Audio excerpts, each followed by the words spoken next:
To understand and oppose the postmodernists, the ideas by which they orient themselves must be clearly identified. First is their new unholy trinity of diversity, equity, and inclusion. Diversity is defined not by opinion, but by race, ethnicity, or sexual identity.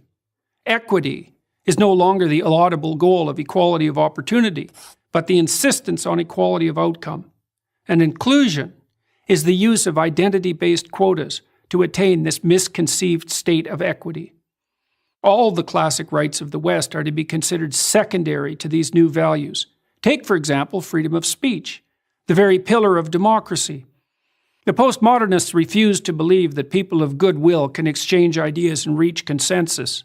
Their world is instead a Hobbesian nightmare of identity groups warring for power. They don't see ideas that run contrary to their ideology as simply incorrect. They see them as integral to the oppressive system they wish to supplant, and consider it a moral obligation to stifle and constrain their expression. Second is rejection of the free market, of the very idea that free voluntary trading benefits everyone. They won't acknowledge that capitalism has lifted up hundreds of millions of people, so they can, for the first time in history, afford food, shelter, clothing, transportation, even entertainment and travel. Those classified as poor in the US, and increasingly everywhere else, are able to meet their basic needs.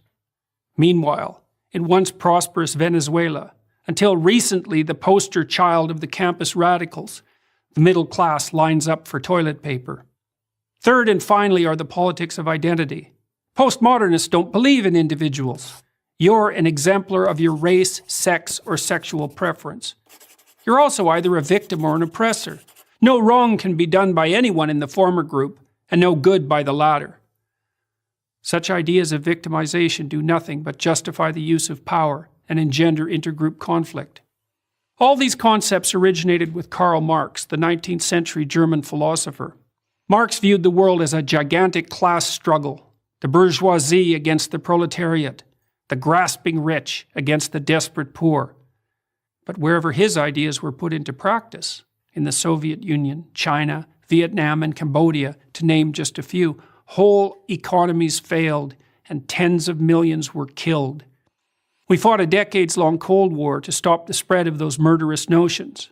But they're back in the new guise of identity politics. The corrupt ideas of the postmodern neo-Marxists should be consigned to the dustbin of history.